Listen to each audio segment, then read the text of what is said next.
ผู้เชี่ยวชาญเลยวันน่ะปาร์ตานะก็ทำคุยดูตัวเดียวแต่เขาตัวเองวันชุดเขาใส่เวลามาเลเซียใส่ขาดเดียวที่ตัวใส่ให้ชาวผมรักยันนินกันเขาตัวเตรียมจอดกันใส่เสื้อกระดูกเลยมาสุวรรณชุกจงอาลุตลาตาวันนี้ถ้าตะกินวันนี้พูดกันกับเด็กโตนี่ก็อะไรสุวรรณถูกพอเทมซองรอนใส่ไม่บ้ากระดูกทอดวันนี้เป็นมินลงไม้เทียมสัตว์ตัวเองกระดูกเจ้านี่พอเลยกันปาร์ตี้เสร็จเปียมปาร์ตี้กันเฟียดเทวังอินออกัสต์สาเหตุสองภาษาริคานกันหลงเปียงเจ้าอันนี้ค่ะกันแล้วนึกบางพบไหมเต้นกันปาร์ตี้อาเปียนติรคานินปาร์ตี้ครั้งที่มายังภาษาริปารุปินจอมคองอันวัดจอมภาษาริอันนี้ข้างตะขากันถกตานอันนี้อาทิรพัฒอัตรินเอาละกันเองฮากันนี่จู่ๆกัลพุนเตอร์มีผู้สรการเตียนเหตุผู้เฮียนอมจะทุกตักไหมอันนี้จะไปเว้นเฮียนข้ามีอมเสียข้าเล่มินกันเฮียต่อมานิสลามีปุยมาเลยกันป้าติมาเฮียนปราศอยฟิยาตุ้มดอนนี่เอาเลยอัตลามปุยินกัลคุมทาร์มีปุยสรการที่จอร์มีปุยเฮียนกันหันสอยติรนีพัดจังหักขานกันสอยตัวที่อันเชียงทอขัดซาอันนี้นอมา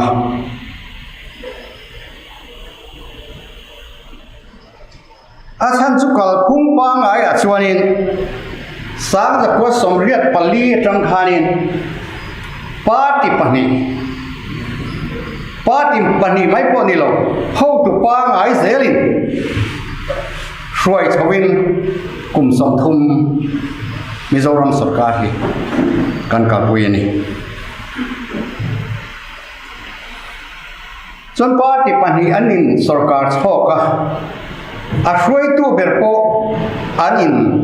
ถ้าจงเอาปาติปขัดจวนปขัดสรการินมีปังไงช่วยตัวนี้สรการนะอันกับปุยนี่สมัยองค์เสียสปาร์ตี้ประธานและชีฟมินิสเตอร์นี่ก็เป็นสรการเสียมันนี่อาเจอตัวเตะชัดตักนี่เสียจูมาส่งนักเฮตัวขบเขียนมีมาทั่วกระจังเขาตัวเบรินาอากาศคุยดานาฮานิราดวงตักชัวตัวตัวยอมตักกันอามาราสูมินเข็นจินมินเข็นปุยจินจอร์มีปุยนาอันเฟียจูเฮดิจงหินิมายาจูวามิน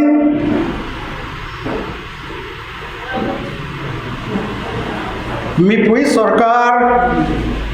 กัลพุงทาร์มีปุยสรการหันติขานิอมเสียในข้าวริมายามีปุยโปขาดคู่ขานิ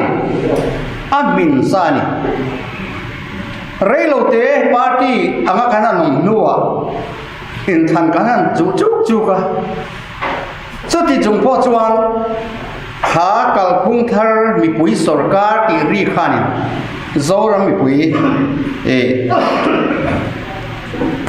ริลรัวยันนาถกงาแล้วนี่ amara chu khami party pani te khani zoram mi pui kai khoi dan le development kal pui dan apo khil dang vak an nei to lo ti hi mi pui hian an fe thokadani amara chu Indian democracy dana Chief Minister ni thechin nemo engma tukani silo wangin party sarkar khan policy dang em nei lo ma sela how to bera an trang le a kaldan phung thar an nei lo wangin a lui kha chokhin han chuan chok ang dewin new use policy an kalpui lei thei lo za nei lo an kalpui kha new anan pia congress an chuan ti chuan angai bokin an kala MNA point MEP Mizoram in tonel telnapol anti project anti kha anan neya engwal ani chuang lawa thai kan leang ti te po so thing te po an pai he nguk maya moi khat campaign tura ka kalna khor nim ko ka zukala fila khanin ai engalo tiang pu maya munna tam tak mai khan kal kong chuan khan am kong thama khan am pai mia mai plan lein buat sai na mu malom lovin sarkar nahi kan kal puya MEP khat tuna SEDP antilea drama top don roi to he kum khana mor saw nei to ni eng ma khat yang ka la fum fe khom chuang lovin mi pui sarkar ti lai tak mai mi pui ta na na thona khan an fail ni ti hi zora mi pui hian kan seve kan ti chuan engting e ZPM party het yengalo umta ka hete kan than chak em kan han ti po hiani beise na party pania khan om to lo wangin le foi tu thatak kan nei boka wangin zorami pui hiani kan zin thelo lai puin unit ten lo dina mun tina ti khani lom lu sen lovin alom ta ni ani le tiang hian kal tai an soi le tai la kal khung thar om chuan kal khung hlui chu nge ni ki kha tu na hian an soi fiam masak ka doi kal khung hlui a chu number 1 a chuan party mi te chau indu sakna le sarkar party mi te tan chawa chhor thia mat he na alom ta chu kal khung lui number 1 anti taila tam takin at topic pakhat te kha kan soi seng ve kalwanga ihan kan fremai tin sarkar hi mi pui atanga paisa khona kan electric bill mante kan tu bill mante kan revenue te le atam beri chu sarkar lai pui tanga local khami kha mang tu ania ransem taka om zanei taka mang tur ani amara chu sarkar kalphung luya chuan in ransem na hi om lawa a hu zong in hili kalpui ania festival engengemo anthurium festival kite engengemo poisa tam tak development kok silo khan manna atam ema motor chatin reng sarkar na ten leya khang vela khan tam takhi akala inren sem nahi ankal huilo ani tin pathumna chuan maso na lian tham mu turom lawa han soilar bel chu tui khwa hydroelectric power lampang a phejan ngoi mi emoti tu khobin kan ministry tu na mi ho hi kum nga chung hian tiang la bang soi na hi awm bang tin malo lang to na te po chu tianga e han sum som po om lem lo ma so na lian tham bu tu om lo sarkar ve riang rong chuani eng ma chu phua chu thei tur ani tin palina chun lem len na do tak tak ngamin an om lo ba hey RTI kan nei ve RTI ani tin mai genin sarkar kal phum dik lo wa zu lai lan na hi aron chuak woi woi ren chu ta poi ru ni ta sum han dik lo om ti hi aron chuak RTI hi enga ta nge kan ti chuan sarkar in kha atang te khan bala na tur ta hiu dik to lo te sem tu le khati enga ta khan RTI hi kan sarkar hian mang tangkai lo khop mai mi ma chon eng mo khiat nan chon kan zulai amara chu mang tangkai tu khobin kan sarkari angai sakna tin pangana chuan sarkar hala ko umre rengin abuar chore em zela ti da pa ngai ni lem lovin pa ti mi te du sak luar na kha auma nurse kan la do ni mo police kan la do ni mo group C group D chung lam ko han la do ne in MPSC inala chin chak ti lo phei chuan party du sak na vekin akalta chu kan chiat phui em kan police lak te chu an thi zoya mun dang state again police pa ngai hi accident emo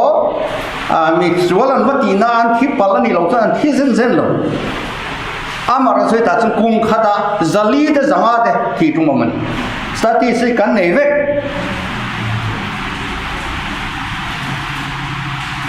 ten contract in pe ka dan mu malom to ba he kan solar tak kam pula kan ti te he tiang hi atam em mai seven contract in pe dana dik lo mai ni lovin a pe dana dik lo wangin an na kha thalo em mai chu kan tuarin kan pui sa sen zo zai dei adik tak angin hong thai la kong tha kan nei tawang in tha kan nei tawang concrete in sak contract mumal mang loan pe thachu athan la MZP YME khotang phoi tu ten atang kan mo kan mureng kan mai ni chuangin kal phung lui khatiang kan lo ta pariat na chuan khutluk na mumal hian nei ngam lo sarkar in cabinet decision in sarkar na thil ti reng ma al thina khutluk na an siam thi tu na chun khutluk na siam ngam lo wa wai me an poi mo lo kan tin ni lo MZP ko khan tu na wai chung chang a po ba di rang ngai da sarkar ka khong eo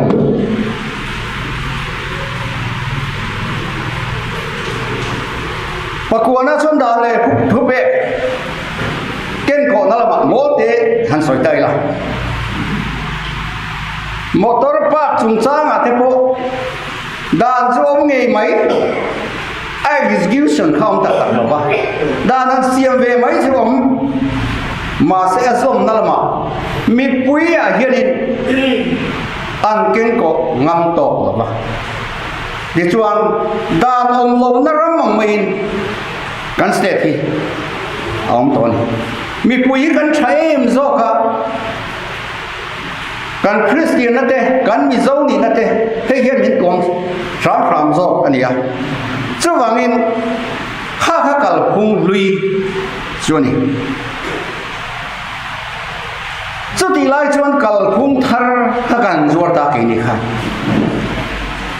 chu kal phung thar chuang ni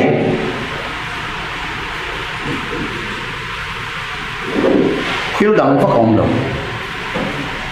với nên là xây tụ phát bọc cái này kalpung thar thì hiện democracy kaldan phung pa ngai US President Abraham Lincoln na chuan ni alo soya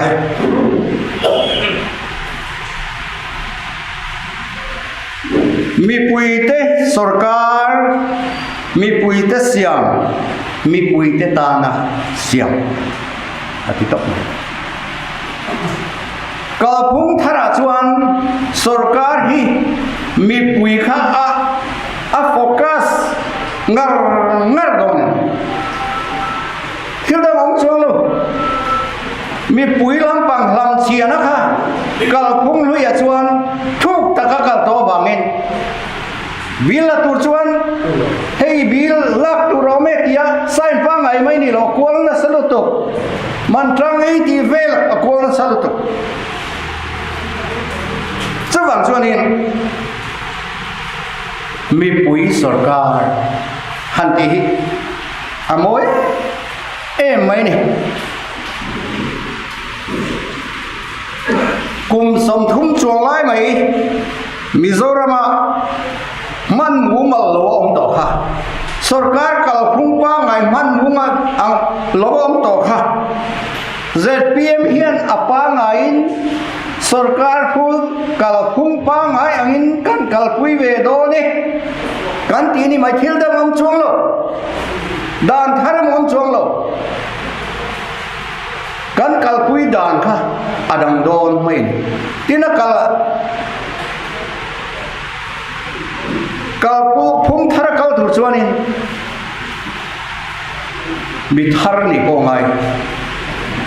piang thar hi kan ring hel ni chuang mi aloin piang thar voi li voi ma piang thar to phei chu an ri nong tak tak chu wangin ami ngai chuan kalphung thar kha zo thel no chu wang chuan kaldan phung pa ngai sarkar rule of law in adan kha ang kha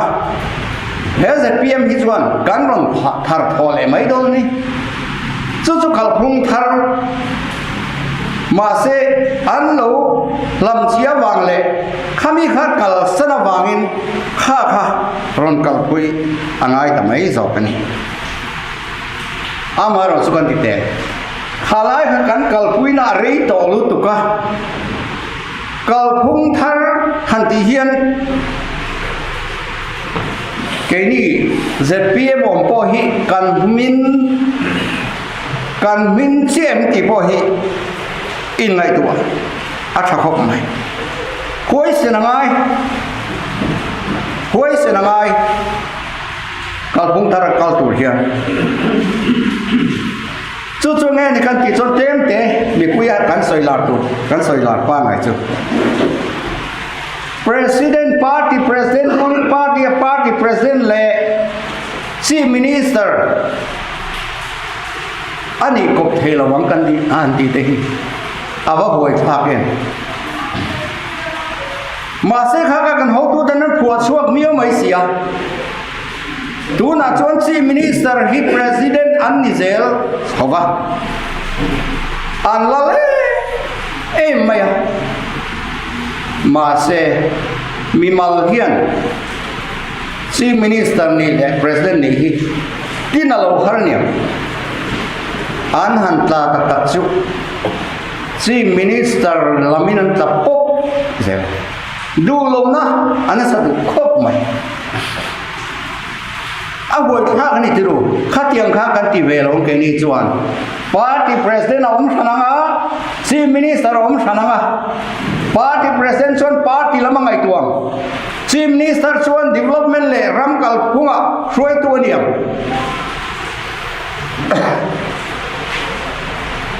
a hoi kha khop mai tin chu lo le chuan ZPM kan sarkar chuan chief minister hian Trump ni pa siam ni na achel thei lawang han ti te hi ani tur tan hianin alom om hle ma sela tin nana tin the nana na chon party tin the nana na chon du chen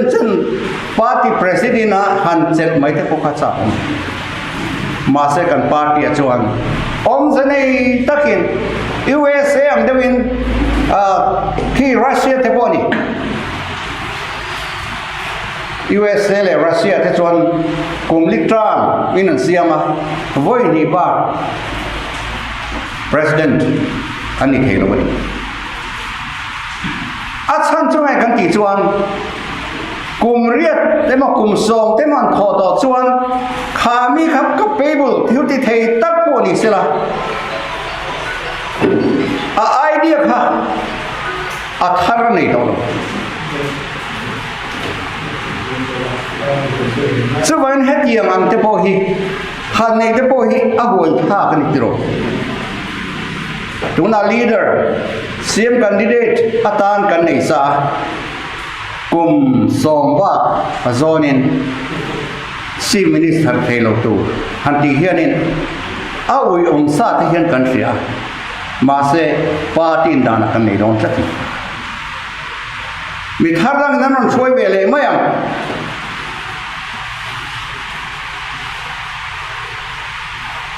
thalai fel tak an lo om so zela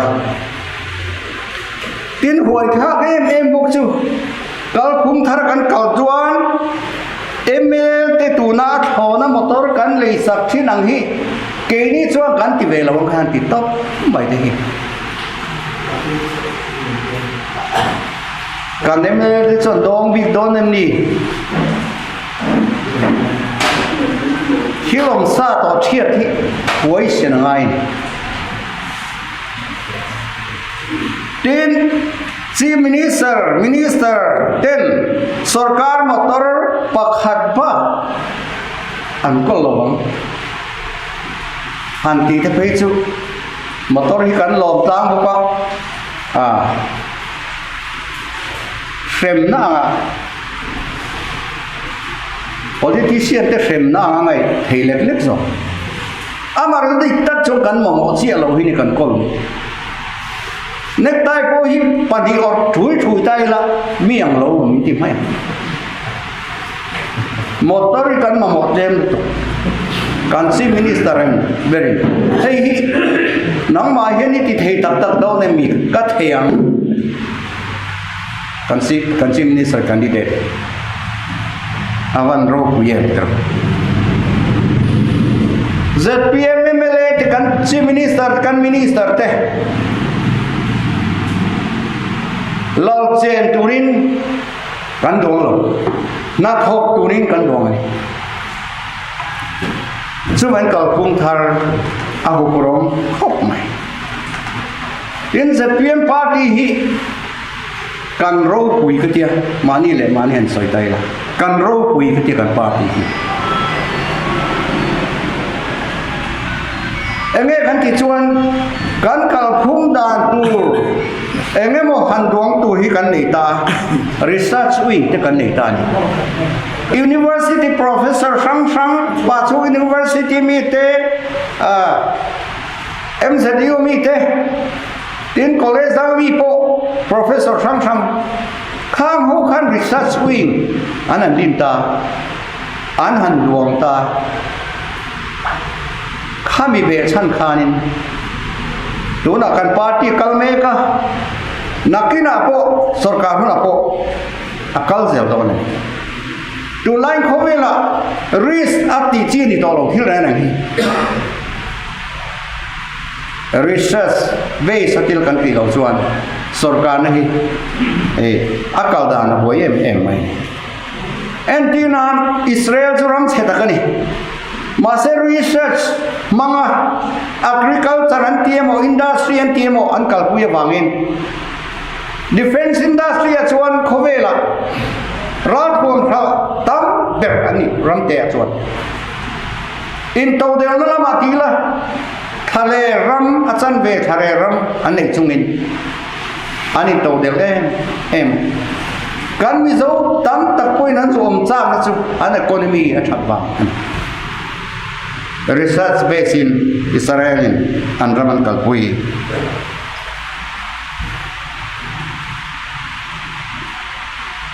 tin tu na chuan hei an ni te ne na tang rolin party hian policy bu kan nei ta policy nei lo min ti ma se abu in kan siam ta phe zale som li le pasari lain ai nga po hi han em tai la sarkar hi cha om zek sik mai lo nei dan phung ani amo industry kal phung ani amo kong siam dan amo khatiang re khata hen aum veka school education kal pui dan tu te aum veka thingtang lo nei ban sana zau ma kan la dan tu thenin ta hian kan nei vek sa chuan kan minister le kan MLA te chuan hei hi MLA ni tu ka hian nge candidate ni line head instruction chiang takin hemi bui kan bible tu ani ti hi an kha chiang tu ani a chu kan nei thap an kan ro pui khop mai khat yang khanin party dang lo ding to te hian an tingai la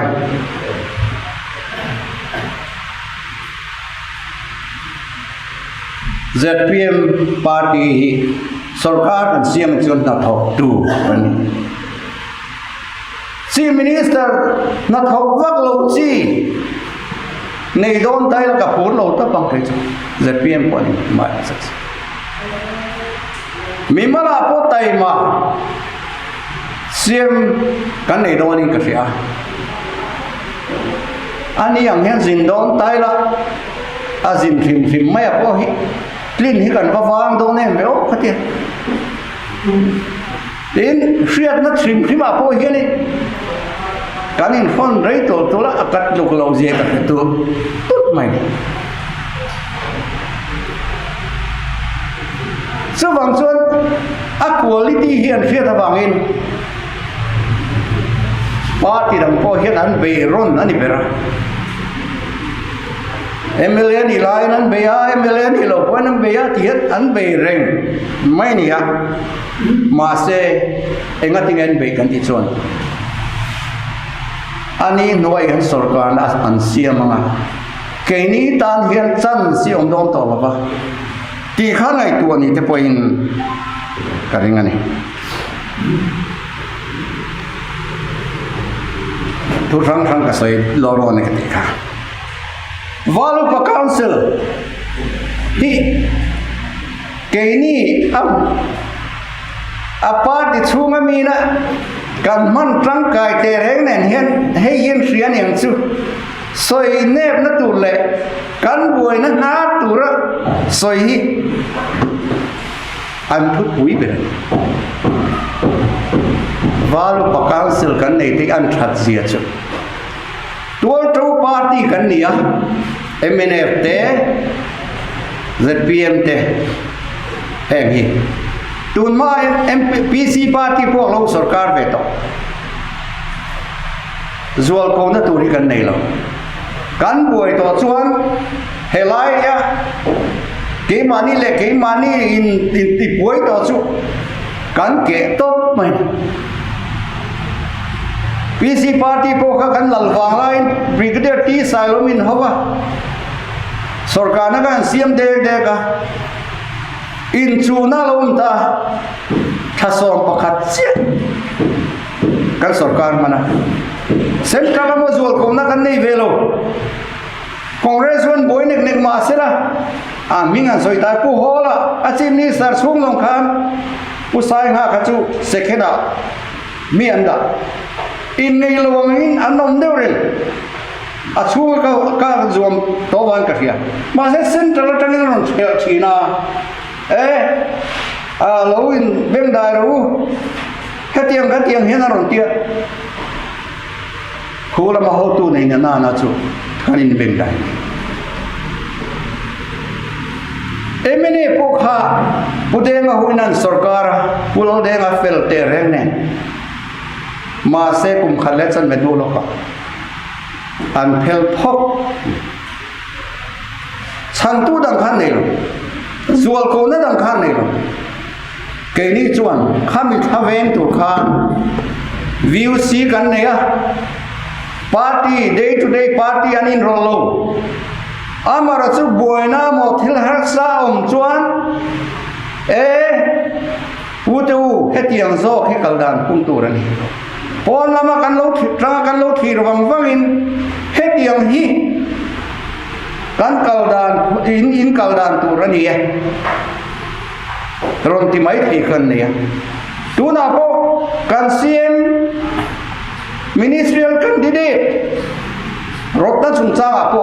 anin thuan on ne party chon thu kan oya yang kan om bak mai tu ma dang kan ngai tu lo thaberang kan ti mai nakina ruling party kan ni ve huna po boina ne mo kan ne yang minister chung cha te po si minister a minister te ban on tak te mo han thak nang lamadu puin a si minister ve kinati ai chuan VUC lamina anon ti khan adam sai maya helai party le ministry apoi loin akaw he khami kanan nei te kha atha kan ti tereng nen hian than ti ve ani zong in karinga boy na pum pel na turin VUC kan nei te hi avalo mo me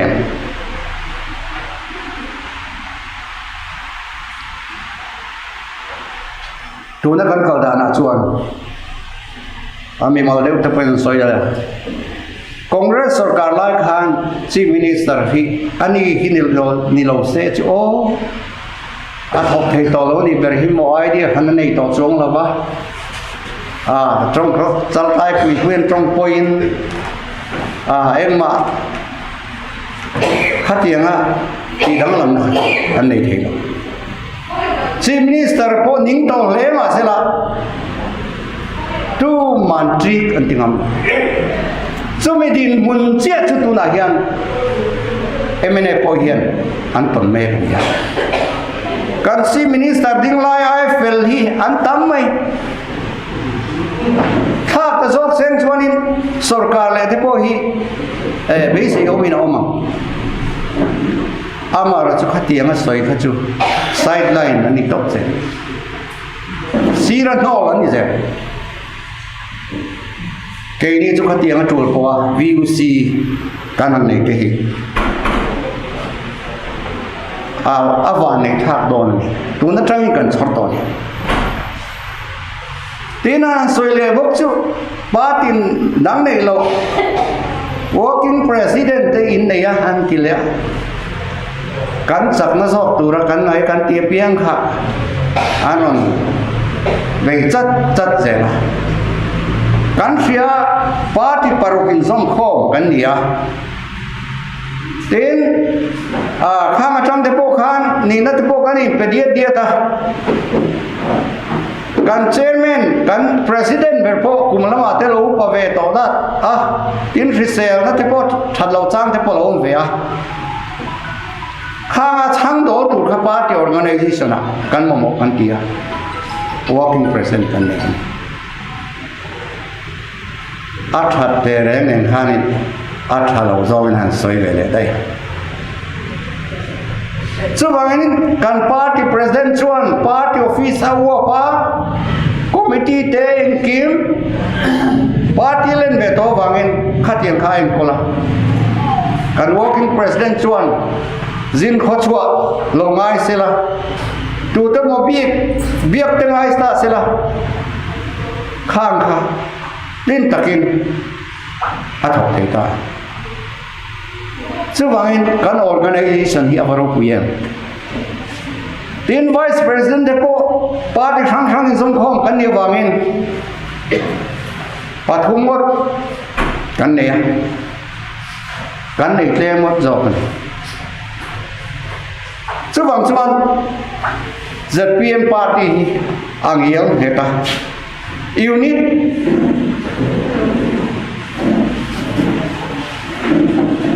tuna group le unit in than thatu kan tia ana in thanga block president tour block office bearer tu than nona pe chuan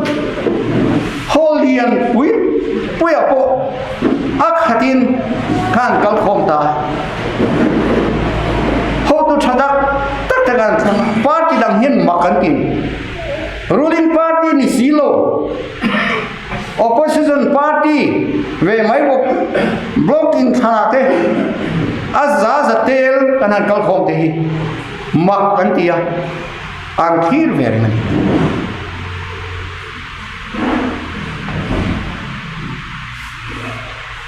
mi pakhatin na asoi ka riat chu ZPM hin lo lian le mai toi in block in thana bo isa thin kal thei to an tien ten kan soi fo le kan soi nin thelo ti mai chief minister candidate chief minister candidate hi hey kan ti hi congress te pen thik ta puso ta an pem bubel ve ta chief ministerial candidate kha han nei lok te chu tian soi se la sa tu ber khani tu na zon han nei ve ta kan ti dan hi kal phung thar hi anon zo ve te khu pin ka ria hey kan chief ministerial candidate hi tiang hian kan soya tuna ka soi hi ka soi tam ber hi mun dang a po in soi ve atan ka do wanga a point de ron soi kani ka soi to ho ho ka chin chia jiang ula tun line khovela nam wo har sai me ma mizo pe chu central service a kan ting thai to lo kan tia Mizoram Youth Commission in tuition te in sarkarin khatianga IS zubeitu central service beitu te pechu an accommodation ne an le khabulei na ne atin an ei tur lamin kan chom chung poin kumina te kan lam tam lo central service te aro queen tu na kan chief ministerial candidate pudong ma hi ama bom ma sela lo min ma kiem sela IPS ani wang lai ti mai kum polang alut tu zoram chan chuangai ria development chan chuangai boy kan ni lai abang kun chan chuangai aron pen chuaka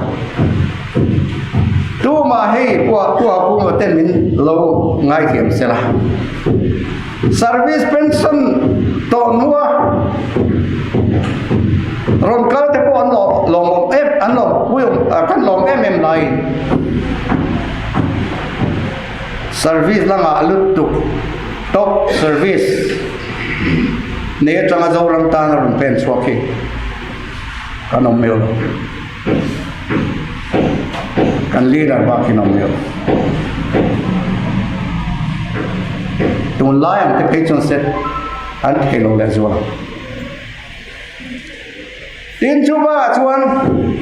remna le muan na aum the na turin congress party nani tiama election ani veso thantin kan ni nei ta dar ka khatpo kan ha la bang remna le muan na tan kan din kan kien the an ti amara chot an vial chial zela helama emene lama takin operation ten nei reng boxi chuti lai chuan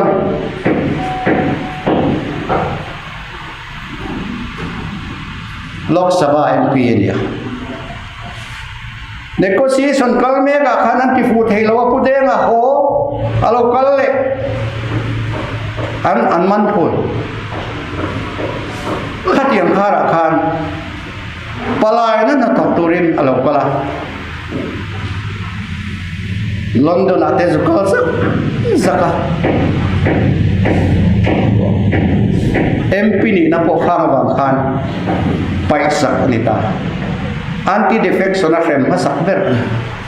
ram ta na impem na kha xem na atau mana mani ni taila VCP ni ringot po hi bani kan share company amor se MP ni natangin abang ten fiat zauna te po zora man foi tur hian mi hian ni thin ani tunga chief minister tani I ber tiap wai ZMP ten MZP ten han ti piang ni asam ber se ma se party alen lo wangin a sarkar ko hi ngai ba kan mi du tak si ka kan sor thela tene ko khran ma po chief minister ahianin ko khanu pa hi kan la nei zen zen lo do na hian PM hian kan nei do chief minister candidate kan nei hi kan ham king zo ni chuan ko khran na kai tu kami anghan kalpuin kan don ni he tu ka soilai hian ngai tu chual sap chu lal haswera lalai khani Mordecai homani lal kha tha tuma beipol anama khamit huru kha alo ria afilani haswera kha masela la haswera khani alom bia wang lom phei chu ma se khami mi ama nun na petule tha ani mai theina turata tanga san chuak tu kha akhazui va ko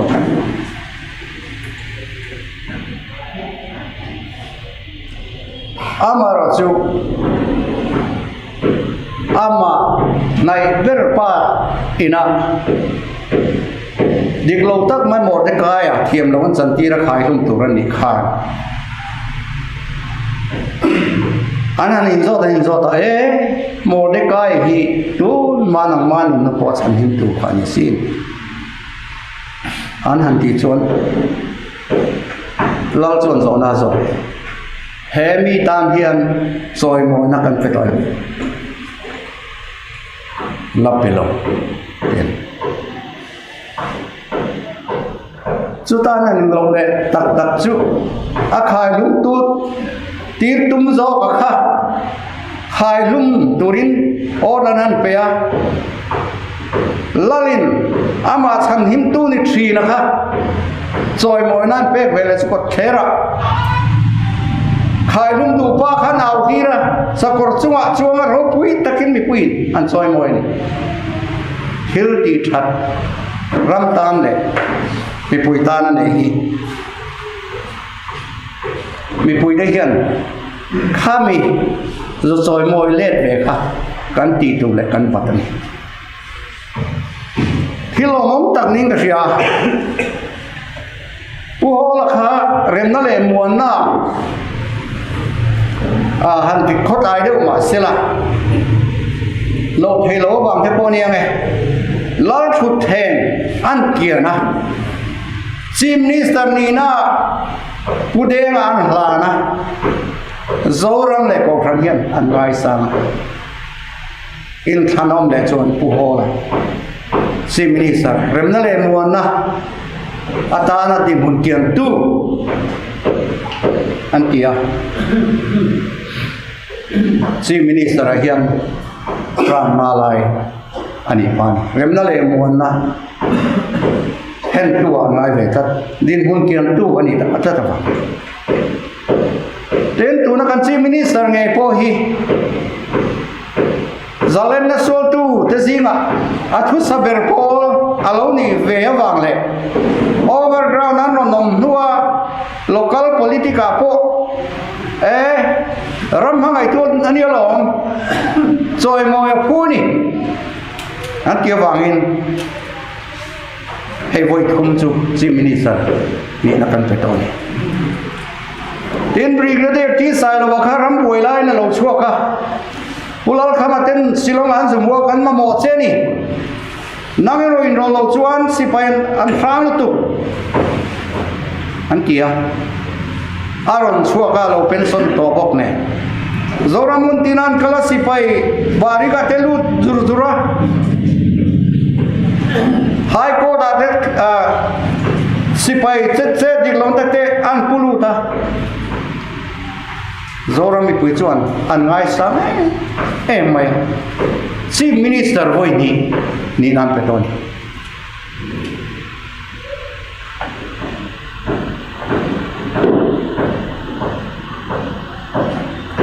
so bain tu na po hian kan ho tu pa kan leader hi zoram ta na impact na hi mi pui hian an fia rem na le mo na wanga ta na mp ban san te po hian fia ten zoram chan turin ips service central service tanga bangin a local ti te po hi kan soi kan fia kan fetang pui ten mi mani na po mi tai ma mi thil sia ko khan lama po upa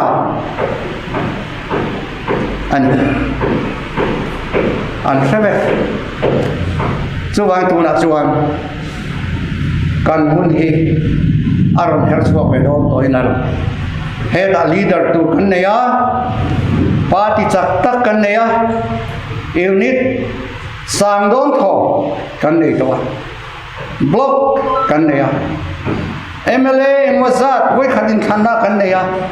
councilor engwazat tuna kan ne to boka chu wang chuan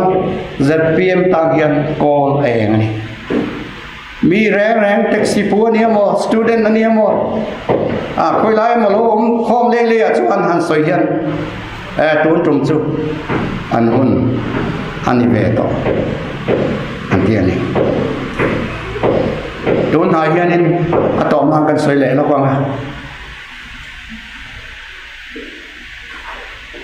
mi zo hi atinge mani nam chapo tak ni thin kha nam indu ve tak ni thin kha tun hai hian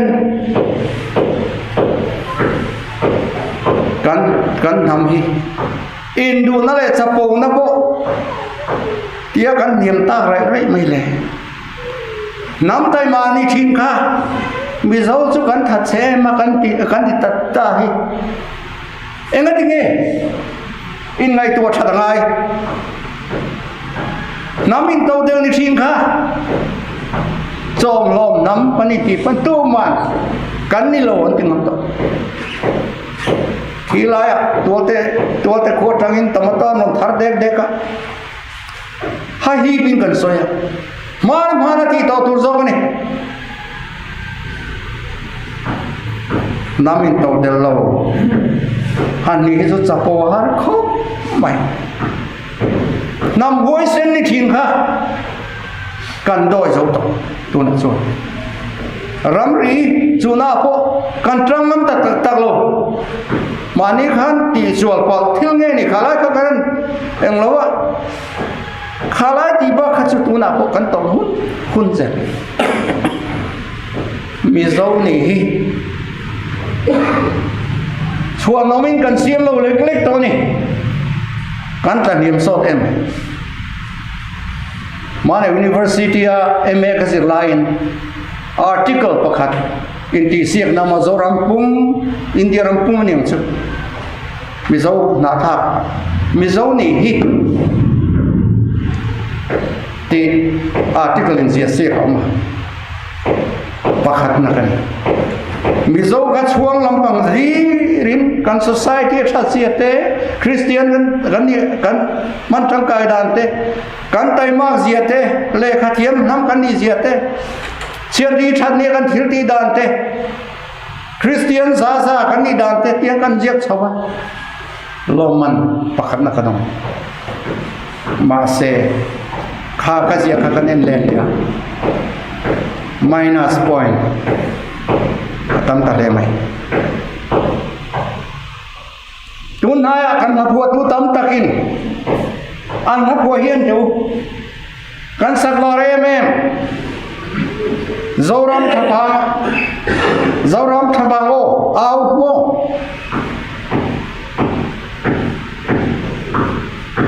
anai sa dik hi kan tia zoram ni thapa mani chan tu kan mo tuan hang hun lai re ngai ai chan tu kan mo hi amlo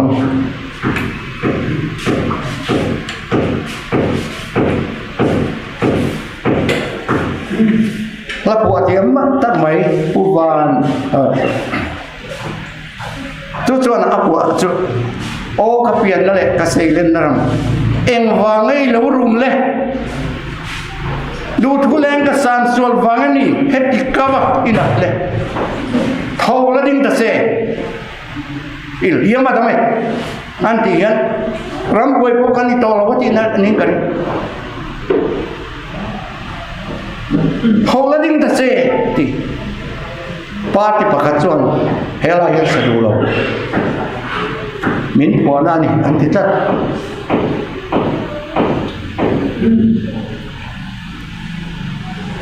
nula pakhatin war mai zam ai lo wala tang ta che anti an sak hi chuan lunga che ni kan tang to lo kan thalai te rui lo le khat chiat nei kani rob da na tik lo wangin tuna min obet me heta tang hian chan chuak tu kan ma mo anga ya kal chi kan to lo kal phung thar mi pui sarkar ha ka kan ma mo ni tun haya le khabu mal Mizoram Academy of Letters sian kumtin le khabu tha an tham sok thina kumina an than chuakha a phe potem khermai tiro hemi put chan vetiat ver hini pular khwa chuang a ziak ania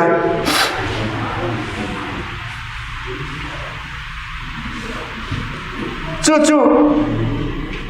a thu ya chuan nam ro pui tu har rule tun ma kan history kan mit chuan om tak tak te chan chin ron soizar sara sab tar tina to ba a to ba a thu truk na chu nam voice into har role ati ko har kan ngai ni tuna kan om da na thang chuan chu bang chuan chumi ya tak chuan za pm hi kan ding ke mani in pe na hu nam lo shwai tu kan nei policy kan nei kal phung thar kan nei chu wangin siam that kan ngai Europe raman ka na chu industrial revolution along ta hil siam na punga industry punga tuna Europe ram kan ti hu tun than na cha ka na chu industrial revolution an nei ke ni po revolution ngai kan kaldan phung hi tuna kan kaldan pa ngai hi chu nu chona kal phung thar ta kan kal ngai chu ya tan chuan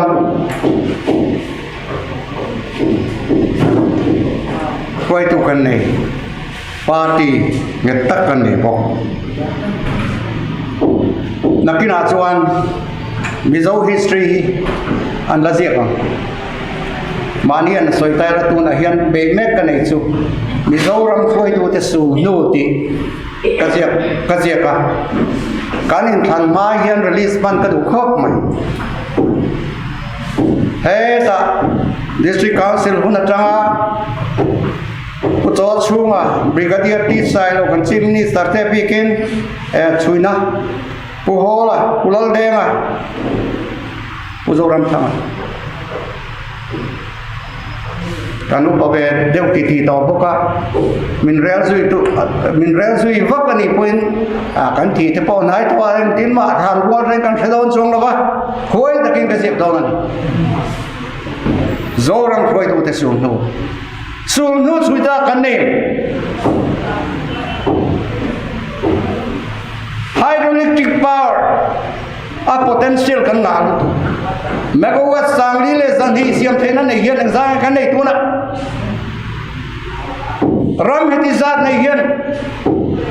ele bar kani to dello india ramale khathiam number hi thiamber nam hi employment akan boy industry kan ti rene nga fail zat heta site wala jinisiam na khol kanan bun hloya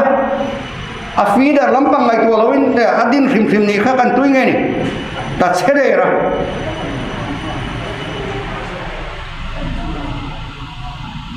tuna thei tui so na kan te khilaya tung ve kiang a oma man tra luin oma kho sap thei her na khol te kan tia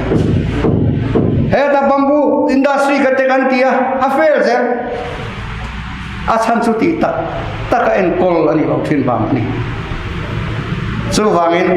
ZPM te hian kalpung thar mangin history bu thar siam kan tuman nakina research be tu ten lo la kalma anziak tur ka du chu sang kum sang ni som ni pathuma ZPM an sarkar tang khan kalpung tharin an kalta tun ma kan mut thuk na tang khan kan lo harta zoram hi etiang hi kan lo itani tian ziat hin turin nang le ke heyan ti tur kan nei so rei lo te kan nei kum khat le chan ve or chau kan nei party chung in ve naman kan nei kan in ve lo bo so wan kan ho tu kan nei ya ani khat chu poi mangai puthena ka sarkar na voi khatal ka chon chang le se kan tiam ya ZPM khanin zor thatte re nen khami to kan no bo ting lo ta ka chu o an tiam chu ta chuan kan mi zo tam per hi second class citizen economic lama kan to kan chuak le har viewang America president ku somli le pa nga nung to tunan le khatiam berber point nen jange tu nge tiura in soila tu chu pali panga chau do an hun laya an ram tan an beina ka khove ne na fen Abraham Lincoln te John F Kennedy te khatiam khak hanan soya chu wangen ZPM history siam thar turin tu da hian in buat sai gu ka sai rei ta dewa no mai no ne no mai